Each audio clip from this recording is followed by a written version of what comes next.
Bonjour chers amis, aujourd'hui nous allons parler de la gestion de trésorerie. Alors, la gestion de trésorerie ou gestion de la trésorerie est une technique qui permet aux financiers ou aux trésoriers de gérer l'ensemble des liquidités d'une entreprise. Cette technique est beaucoup prisée par les chefs d'entreprise, c'est pourquoi je recommanderais aux étudiants, à tous ceux qui sont professionnels dans ce domaine, de bien suivre cette vidéo parce qu'elle vous apportera un plus dans ce que vous connaissez déjà, si possible. Alors, un trésorier a 5 fonctions qu'il doit assurer durant toute sa carrière. Alors, les 5 fonctions, c'est quoi alors? La première fonction, c'est de gérer, ou j'allais dire, assurer la permanence de la liquidité à partir du BFR. Deuxième fonction, c'est d'assurer l'équilibrage ou l'arbitrage financier. La troisième fonction, c'est de gérer les risques financiers. La quatrième fonction, c'est de participer à l'élaboration du budget de trésorerie et du plan de trésorerie. Et la cinquième fonction, bien sûr, c'est de faire en sorte que le contrôle de la comptabilisation des comptes de trésorerie soit effectué en temps réel. Aujourd'hui, nous allons nous focaliser sur la première fonction, qui consiste donc à assurer la permanence de la liquidité au sein de l'entreprise en agissant sur le BFR ou le besoin fonds de roulement.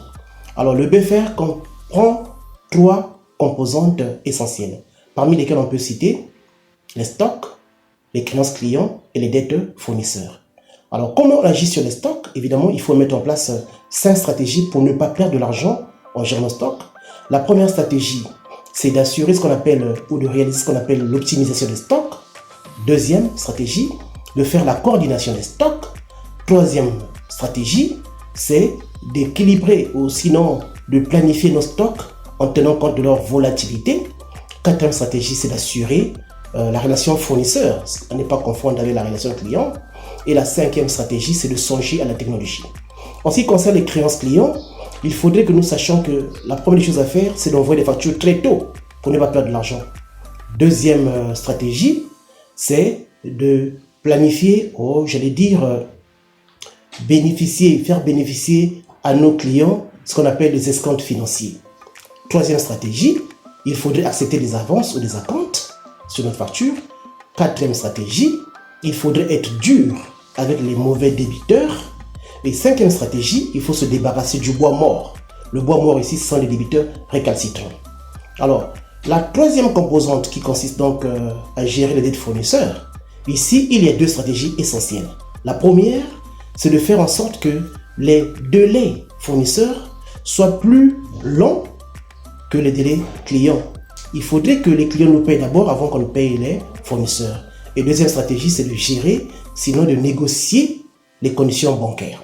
Voilà les 3 stratégies que nous allons mettre en place, ou j'allais dire les stratégies qu'il faut mettre en place pour assurer la première fonction du trésorier. Et un trésorier qui fait ce travail-là va assurer la permanence de la liquidité au sein de l'entreprise. N'oubliez pas que le but du trésorier, c'est de faire en sorte que l'argent ne manque pas dans l'entreprise, parce qu'il y a des charges qu'on doit payer avec le cash.